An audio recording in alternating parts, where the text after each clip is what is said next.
Sala de aula é que se muda uma nação. Na sala de aula não há idade nem cor. Por isso aceite e respeite o meu professor. Boa tarde! Estamos começando mais um TV Sintese. E você sabe quem vem bater um papo com a gente no programa de hoje? Emanuela Pereira, diretora do Departamento de Bases Municipais de Sintese.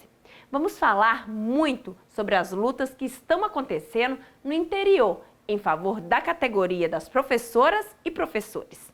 E para quem quiser assistir um belo filme neste final de semana, é só esperar pelo Cine Resistência, que está imperdível. Viu quanta coisa boa? Então, fique com a gente. TV Sintese está no ar.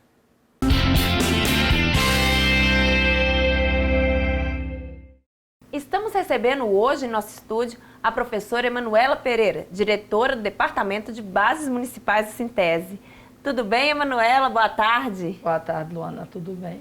Professora Emanuela, o Sintese, embasado em sua trajetória histórica de luta em defesa do direito à educação, em defesa da valorização dos profissionais do magistério, sempre vem reafirmando a sua disposição de estar com um canal de diálogo aberto com os gestores dos 74 municípios de Sergipe. O objetivo disso é consolidar no nosso estado a cultura política e jurídica da atualização do piso. Mas a gente sabe que diálogo é uma via de mão dupla. E essa via que está vindo para o lado do Sintese está aberta? Os gestores estão dialogando acerca da atualização do piso? Infelizmente, se a gente levar em consideração a última atualização de 2020, a gente entende que não. Nós estamos num cenário em que os prefeitos ainda estão naquele processo de agendar audiência, reagendar audiência. Se a gente levar em consideração, nós temos ainda poucos municípios que estão com esse canal aberto, mas nós estamos sempre buscando, porque a gente sempre prima pelo diálogo. Nós entendemos que a primeira coisa que devemos fazer é buscar através de ofício. Então, assim que saiu a atualização do piso, o valor do custo aluno, de quanto seria esse percentual de 33,24 agora em 2022, o sindicato, em janeiro, já encaminhou para os 74 municípios os ofícios, cobrando audiência. E daí a gente começou agora numa peregrinação. Alguns municípios em janeiro nós não tivemos audiências marcadas, outros em fevereiro já começou a marcar e conseguimos alguns avanços, que ainda para a gente é muito pouco, mas que o canal sempre dizendo aos prefeitos, nós queremos dialogar. Se não abrir esse canal do diálogo, também não correremos de fazer luta, porque nós sabemos fazer luta e continuaremos nas trincheiras das lutas. Emanuela, você acredita que até que ponto as informações falsas acerca dessa atualização do piso de 2022, inclusive disseminadas pela própria Confederação Nacional dos Municípios, pelo próprio Ministério da Educação, pode ter atrapalhado a negociação, o princípio de negociação com os gestores aqui no nosso estado? Sim, óbvio. Atrapalhou e atrapalhou muito. E também a FAMES, não podemos esquecer da FAMES, sim, que é a Confederação dos Prefeitos e Prefeitas do Estado de Sergipe, onde em todas as reuniões sempre dizia aos prefeitos e prefeitas que não, esses 33,24 era inviável, que teria que trabalhar com o INPC, com cerca de 7,5%, 10%, mas que em todas as audiências que foram marcadas de janeiro, fevereiro, a gente sempre vem desconstruindo com o valor do Fundeb de 2022, fazendo um paralelo do que entrou em 2021 e mostrando aos prefeitos que tem condições, precisa eles quererem, mas que tem condições de atualizar o piso, que em Sergipe já era para estar os 74 municípios atualizados, se seguisse a lei 11.738, que atualizaria no mês de janeiro, mas já estamos em abril e, infelizmente, a FAMES com a Confederação e o próprio MEC acabou atrasando e boicotando, tentando boicotar, na verdade, porque o boicote não aconteceu, porque nós temos um sindicato que é muito combativo, que luta e está provando e mostrando que dinheiro tem. Os prefeitos que precisam sentar, abrir o canal de negociação para que a gente possa conseguir dentro dos 74 municípios, Luana. Mano, eu acho que é importante até a gente destacar para o nosso público que no Sintese, quando eu falo assim, o Sintese aponta que tem condições. A gente tem uma equipe, não é, de economistas, a gente faz estudos mostrando que existem essas condições. Como são feitos esses estudos? Veja só, acredito que no mês de novembro, salvo engano, nós já imaginava que o custo aluno e que o índice de 33,24, com a atualização do custo aluno, chegaria a 33,24 a partir de estudos com nossos assessores. E nós começamos já em algumas audiências, já no mês de dezembro, a apresentar isso a alguns prefeitos que ainda não tinham negociado a atualização do PIS 2020. E eles têm, essas prefeituras hoje têm esses escritórios de contabilidade que eles são pagos e que para a gente, e a gente sempre disse isso na mesa de negociação, que é para dizer que não tem condições, que nunca tem condições, mas que a gente sempre sabe que tem e mostra o caminho. E os nossos assessores, então nós fizemos um curso, né? O Sintese proporcionou um curso entre 2 a 5 de dezembro, até em Salgado, em uma chácara, que foi um final de semana de estudo, porque a gente já sabia do que vinha para 2022. Então, que a gente tinha que estudar, se certificar para poder enfrentar os prefeitos e prefeitas que negam esse direito. Então, assim, é com muito estudo, é baseado em fatos, é baseado no cálculo, com o dinheiro, com todo o dinheiro que entra durante o ano. Então, a gente consegue fazer a estimativa já, e quando sai também a estimativa no FNDE, e que aí a gente vê que condições de atualizar o piso tem. Os prefeitos precisam, e prefeitas precisam sentar e negociar.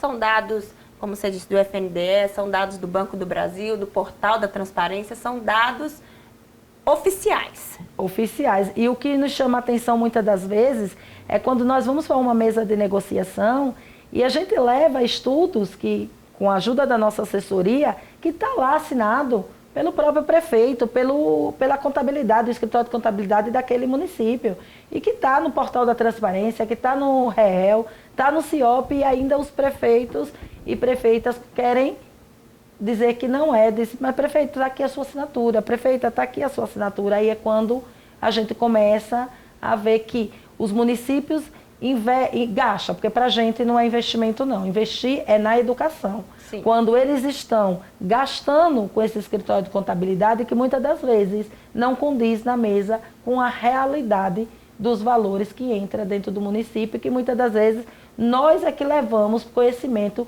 para o prefeito e prefeita. É vergonhosa a situação. Muito vergonhosa.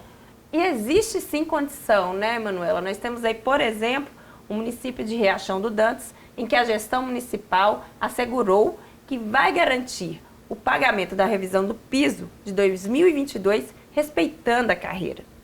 Eu quero lembrar aos nossos telespectadores que aplicar a atualização do piso do magistério não depende da boa vontade dos gestores municipais, mas sim do cumprimento da Lei Federal 11.738 de 2008, que estabelece a revisão anual a partir do mês de janeiro. Emanuela, na sua opinião, por que muitos gestores ainda se recusam a cumprir essa lei? É um direito assegurado por lei. Os prefeitos e prefeitas, muitas das vezes, eles entendem e passa que o professor recebe o maior salário do município, que não é justo, porque a maior folha da educação é por conta do professor. A gente escuta isso todas as vezes que estamos nas audiências. Isso é um absurdo e a gente começa sempre a dizer: prefeito, prefeita, ninguém é professor do nada, a gente tem uma carreira, a carreira precisa ser respeitada, a gente estudou para isso. O piso, nós foi com muita conquista, foi muita lágrima derramada, foi muita luta para a gente conseguir o piso. E parece que agora os prefeitos acham que o piso é a pior coisa para o professor. É como se o professor tivesse que viver à margem do mínimo, não desmerecendo quem recebe o mínimo. Mas eu acredito que toda carreira ela tem que ser respeitada. Não existe profissão, não existe profissional se não passar pela mão de um professor. Só existe advogado, teve um professor. Se existe médico, teve um professor. E por que nesse país professor é tão marginalizado? Porque hoje o que nós estamos vendo nas mesas, nas audiências, muitas das vezes, é a marginalização da profissão professor. E isso é muito ruim. muito ruim. A gente tenta mostrar, porque muitas das vezes usa as mídias, usa a comunidade para dizer, vocês vivem com isso e professor ganha isso. Mas não é assim. A gente pede, clama aos prefeitos, prefeitas, governadores, respeito ao magistério, respeito à profissão professor. Assim como Riachão de Dantas, quais outros municípios houve negociação para que haja a revisão do piso salarial de 2022? Veja, nós temos uma situação em Sergipe que, por exemplo, o prefeito de Siriri, há anos em Siriri, que não há audiência para informar, para negociar a atualização de piso. Chega em janeiro, no mês de janeiro, o prefeito atualiza. Esse ano, por conta da FAMES, das confederações, foi atualizado em fevereiro, mas retroativo a janeiro. E aí nós temos Monte Alegre, temos outros, São Cristóvão e outros municípios, que é através do diálogo, através da negociação, mas que valoriza o magistério. E não coloca na mesa o problema de que o salário, que o dinheiro que entra nas prefeituras é direcionado ao professor, porque isso não é verdade. Muitas das vezes o que nós estamos vendo hoje são prefeitos e prefeitas com cabides eleitoreiros, ou seja, com muitos contratos. A situação de contratos hoje em Sergipe, a gente precisa também pedir apoio ao Ministério Público para ver, porque contrato ele pode existir, mas é por tempo limitado. E hoje o que a gente está vendo no dia a dia é contrato sendo recontratado, sendo renovado a cada 6 meses, as mesmas coisas, as mesmas pessoas. Então, muitas das vezes, nós também queremos o apoio do Ministério Público, porque precisamos fazer valer a democracia, concurso público. Precisamos ter concurso público e olha que hoje, tenho certeza que em quase todos os 74 municípios. Agora vamos falar de um outro exemplo, só que dessa vez um péssimo exemplo, e ele vem do município de Canindé de São Francisco. Lá o prefeito, o Eudo Mariano, aprovou um projeto na Câmara dos Vereadores em que ele assegura o piso dos anos de 2020 e 2022. No entanto, para dar esse direito aos professores, como nós falamos, é assegurado por uma lei, ele retira um outro direito, o da gratificação por regência de classe, que lá em Canindé era de 30%. Emanuela, você enquanto diretora das bases municipais do Sintese, como você vê esse tipo de atitude do prefeito? Isso é legal? Ele vai e faz aquilo ali que a gente popularmente costuma dizer, dá com a mão e tira com a outra. Essa ação é muito ruim. Muito ruim, Luana. E para a gente entende que é vergonhoso o que o prefeito Eudo fez.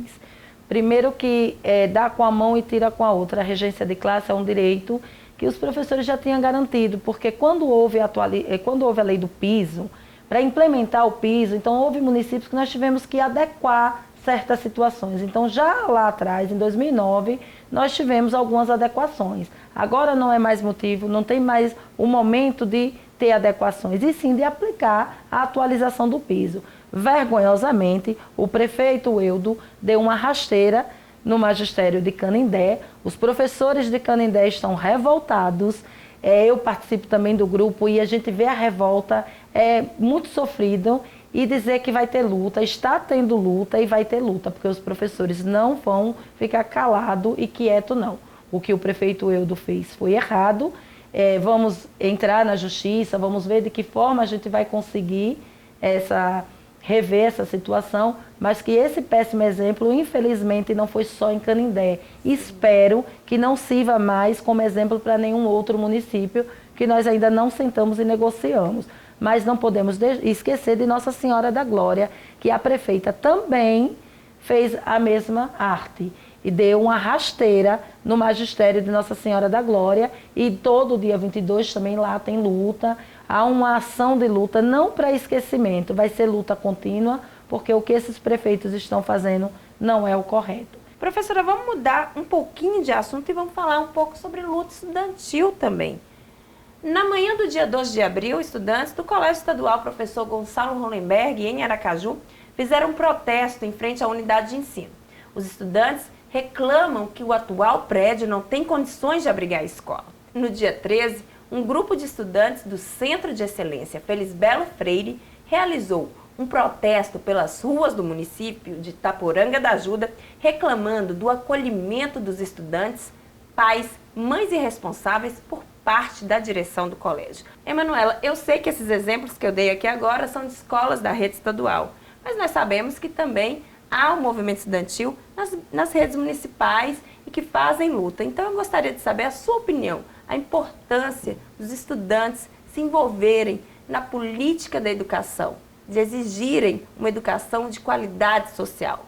O que você pensa sobre isso? Eu entendo ser muito importante porque os estudantes eles precisam participar das decisões escolares, que muitas das vezes não são ouvidos e por isso fica essa situação. Hoje você fala do Centro de Excelência Feliz Belo. Olha o nome que vem na frente, Centro de Excelência. E o que nós estamos vendo no estado todo do Sergipe, que de Centro de Excelência não tem nada. São os alunos, faltando tudo para os alunos. Muitas das vezes nós temos situações de escola de tempo integral, mesmo sendo da rede estadual, escola de tempo integral, de Centro de Excelência, que não tem nem quem faça a alimentação escolar desses estudantes. Então, que política é essa? Que política foi essa que o governo está dizendo que está dando aos alunos, aos estudantes, o Centro de Excelência? O Centro de Excelência em Sergipe não existe, a não ser no nome. Bem, professora, para terminar a nossa entrevista, eu gostaria que você falasse um pouco desse cenário de conquistas das redes municipais. A partir de agora, também, quais são os próximos passos? Muita luta e muitas vitórias, não é isso? Isso mesmo, Luana. Primeiro que nós não paramos hora nenhuma, né? Esse departamento de bases municipais, ele não para, é intenso. Pra você ter uma ideia, nós estamos aí numa jornada de audiências, porque a gente precisa avançar. A gente precisa chegar nos municípios que ainda não negociamos a atualização do piso. E são das diversas maneiras. Muitas das vezes os professores questionam, mas era para janeiro, mas a gente no diálogo, porque nós não queremos que aconteça o que aconteceu em Glória, que aconteceu na rede estadual ou em Canindé. Então nós estamos aí lutando. Tem dias que nós temos 3 a 4 audiências e participamos de todas com compromisso de chegar para os professores em assembleia e trazer o que é melhor. Porque quando um prefeito ou uma prefeita dá rasteira, quando um prefeito e a prefeita tira o direito do professor e da professora, a gente fica muito contrariado. Agora dizer que esse departamento, que esse Sintese continua lutando para garantir o direito de todos e todas. Professora Emanuela, eu quero agradecer imensamente por essa entrevista. Volte sempre ao TV Sintese, as portas estarão sempre abertas para a gente falar mais sobre as lutas nos municípios do nosso estado. Fique agora com o nosso quadro Cine Resistência. No escurinho do cinema. O Milagre de Annie Sullivan.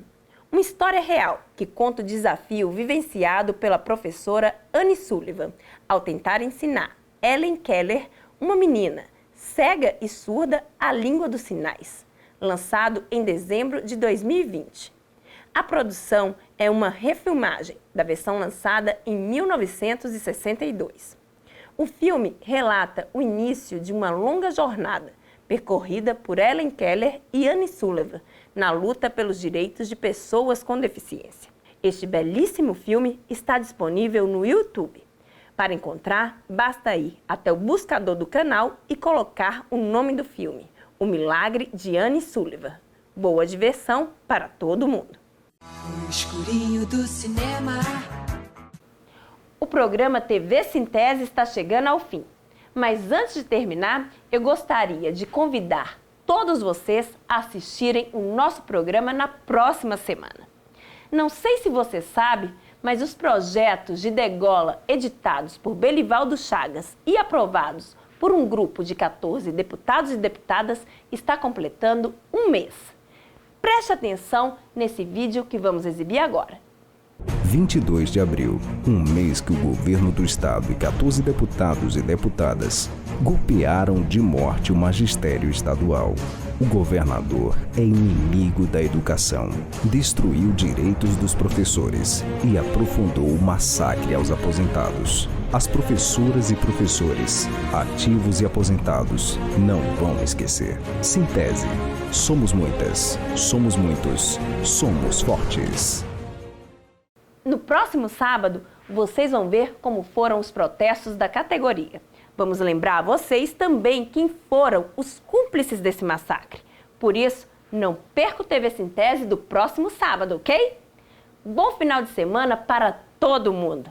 Boa tarde e boa sorte. Na sala de aula